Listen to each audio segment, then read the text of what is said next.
What up, what up? It's your boy Big Vern. Welcome to App Stupid.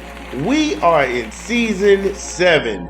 That's right. Who would have thought? 1,300 episodes and still rolling. The fastest growing channel on these YouTube streets.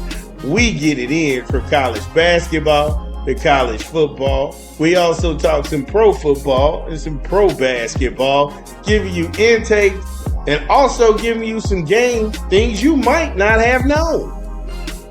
But just like we do about this time, somebody hit me with a rap album.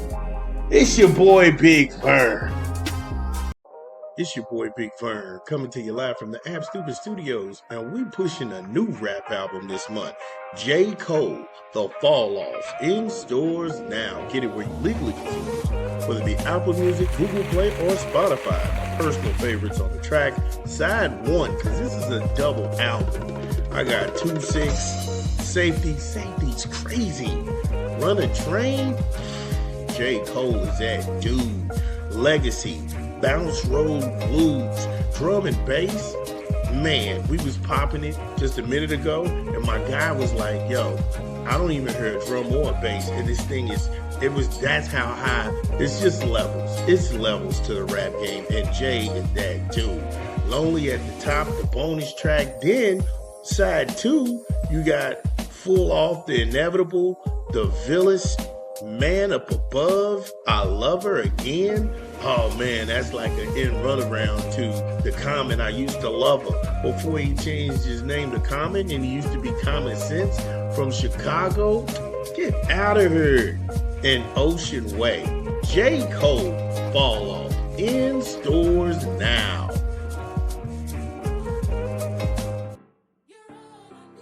Yeah, J. Cole, make some noise. Y'all go ahead and get the project. We thought the Fall Off was dope.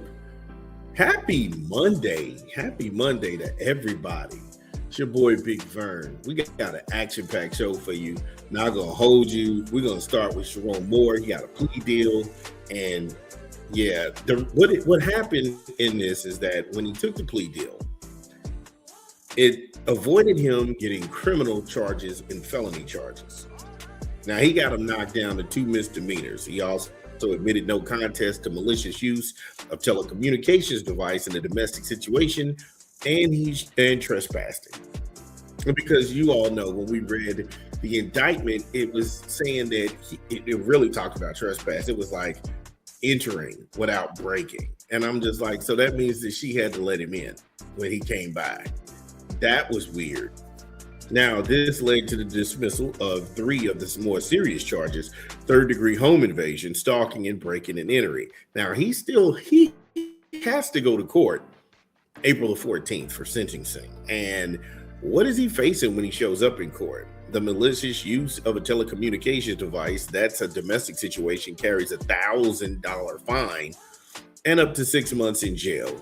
The trespassing charge is $250 and up to 30 days in jail.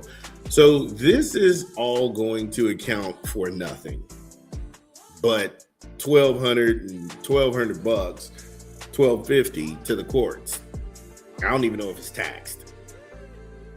And so everybody who got invested in the lie about this man was brandishing a knife and he was saying he was going to kill himself, and well, I'm sorry, this is YouTube. He was going to go ahead and end his own life and delete himself, and he was very on the edge. That took away from people who are seriously in that condition. And mentally, if you are in that condition, please go get some help. Please go get some help. But there is a no contact order in place, and he's got to wear an ankle monitor, and this doesn't stop his employment. And I wanted to go ahead and get that across because a lot of people, when they saw this, they was like, oh, this is career suicide. This is people pulling the rug out from up under him. He'll never be able to work again. And yeah, that's not how you can spin this, because remember, facts over feelings here. The NCAA hasn't added any punishment to him for anything arising from this case. Now, remember, everything that he dealt with dealing from Michigan came in the Jim Harbaugh era.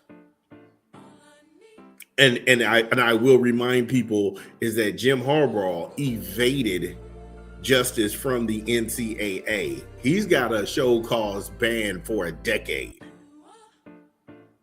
He was not only suspended by the NCAA, Jim Harbaugh was suspended by the Big Ten Conference in itself. They try to say it was about sign stealing, but we're talking about recruitment violations, repeat offensive recruitment violations in the C-19 era. We're also talking about Connor Stallions, who was out here doing that Mickey Mouse stuff, wearing disguises on other people's sidelines. Not to mention, you had Matt Weiss, the garbage bag. This dude, he was stealing women's data and logging in and sexually taking photos from women in compromising positions and stalking them.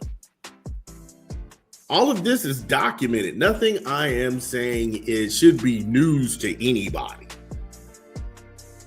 And then Sherone Moore, he didn't do himself any favors, because not only was he not cooperating with an ongoing investigation, he himself was deleting text messages between him and Connor Stallions and whoever else was on the staff, because you had a lot of people getting sexually, like I said, essayed on the staff, allegedly. And a lot of guys resigned, a lot of guys ducked the smoke, and that's just what it was. That's just what it was. So now that I got you all caught up, Moore, he was hit with a 2-year show cause order, not a ban. And it's a difference. If it's a ban, you got to sit out for two years. If it's an order, you can actually get hired somewhere. And you can coach under a show cause order, albeit it's difficult, but you can still coach. And best believe, they're going to make this jump. They're going to make you jump through the hoops. The NCAA, you're going to jump through the hoops because there's all kind of things that you have to comply with for this person to be hired. In the age of the money class, they have no problem with paying money. If Florida feels like they need Sherone Moore services, trust me, there's enough old Southern corrupt football money to go ahead and get him to do this. And that's the truth. So again, let's go ahead and break this down. When he pled, well, he took a plea deal. And in that plea deal, he is getting these felonies knocked down to misdemeanors. He does not have a criminal record. And he's got a show cause order for 2 years, meaning he's just going to be on a glorified probation. But his attorney, and see, a lot of people don't put 2 and 2 together. His attorney, when she had gotten a judge to look at was Sherone Moore's, what was the reason for the warrant? Was it on the statements that his accuser, her attorney, the statements were so over the top and bombast, his due process might have been violated. And see, Moore's attorney is saying that the alleged victims, her attorney exaggerated the statements to secure a financial settlement against Michigan. So that was the play all along, because I was sitting there saying to myself, wait a minute, how come she has a counsel and she hasn't tried to sue Sherone Moore? But then I put it 2 and 2 together and I was just like, hey, hold up, wait a minute. She's actually playing for a bigger fish out here.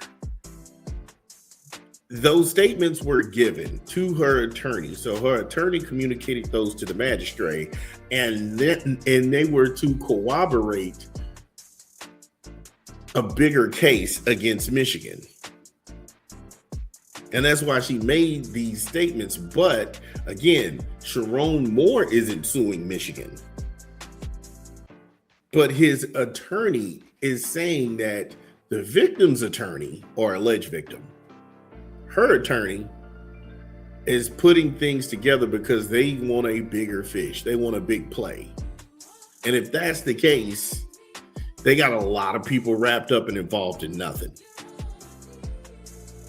So again, on the 14th, we'll go ahead and keep that monitored. And I'll be honest with you, I don't think he's going to do a day in jail.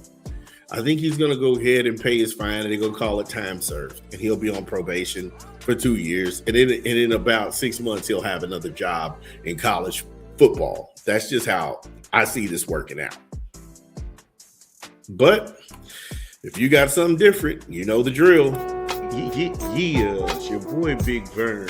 Y'all know the drill. Get in the comments whether you agree or disagree. Let me know what's going down. It's your boy Big Vern. We'll be back.